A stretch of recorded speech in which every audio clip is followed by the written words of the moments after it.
علم کے مختلف شعبوں میں اپنے ذہن کو جانچنے کے لیے تیار ہو جائیے۔ یہ ایک چیلنج ہے جو معاشیات سے لے کر تاریخ تک ہماری سمجھ کو پرکھے گا۔ آئیے دیکھتے ہیں کہ ہم مل کر کیا کچھ نیا سیکھتے ہیں۔ تو پھر کیا خیال ہے؟ ہمارا عمومی علم کتنا وسیع ہے؟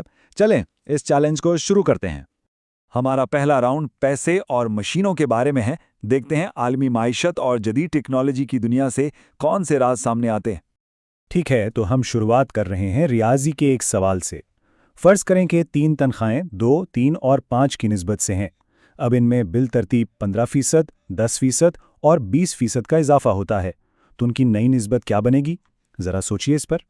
تو صحیح جواب ہے 23، 33، 60۔ اب دیکھتے ہیں کہ یہ جواب آیا کیسے ہے۔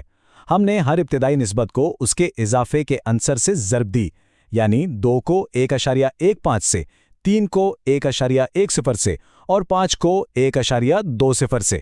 اس سے ہمیں ملا 2.3، 3.3 اور 6.0، جسے ہم آسانی سے 23، 33، 60 کی نسبت میں بدل سکتے ہیں۔ چلیں اب حساب کتاب سے نکل کر عالمی مالیات کے ایک بڑے سوال کی طرف آتے ہیں۔ مارکیٹ کیپٹلائزیشن کے لحاظ سے دنیا کا سب سے بڑا اسٹاک ایکسچینج کون سا ہے؟ جی، یہ ہے New York stock exchange. Wall Street پر واقع یہ ادارہ واقعہ عالمی معیشت کی صحت کا ایک اہم بیرومیٹر مانا جاتا ہے۔ ہم سب بل گیٹس کو مائکروسافٹ کے مشہور چہرے کے طور پر جانتے ہیں، لیکن کیا کسی کو معلوم ہے کہ اس کمپنی کی بنیاد رکھنے میں ان کا ساتھی کون تھا؟ وہ شخص تھے پال ایلن۔ ان دونوں کے کرداروں میں کافی فرق تھا۔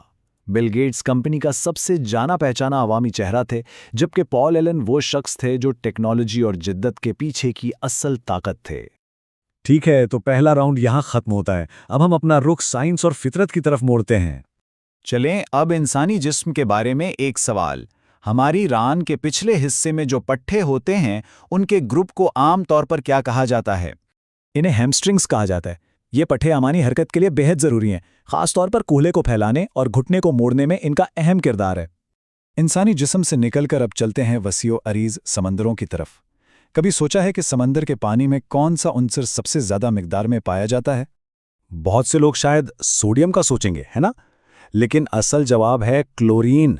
یہ زیادہ تر کلورائڈ آئنز کی شکل میں پایا جاتا ہے، جو سوڈیم کے ساتھ مل کر نمک بناتا ہے۔ تو ایک دلچسپ بات ہے کہ سمندر میں سوڈیم سے زیادہ کلورین موجود ہے۔ اور اب وقت ہے ہمارے آخری راؤنڈ کا۔ اس بار ہم غوطہ لگائیں گے تاریخ اور زبان کی گہرائیوں میں۔ تاریخ کا ایک بہت اہم سوال، شملہ کانفرنس، جو ہندوستان کے مستقبل کی خود مختاری کے لیے ایک فیصلہ کن اجلاس تھا، اسے کس وائسرائے ہند نے بلوایا تھا؟ صحیح جواب پر آنے سے پہلے ذرا اس سال پر ایک نظر ڈالیں۔ یہ وہ سال تھا جب یہ تاریخی واقعہ پیش آیا۔ جی ہاں، یہ سال تھا 1945 اور وہ تھے لارڈ ویبل۔ انہوں نے ہی یہ کانفرنس منعقد کی تھی تاکہ ہندوستان کے مستقبل کے لیے ایک متفقہ لائحہ عمل تیار کیا جا سکے۔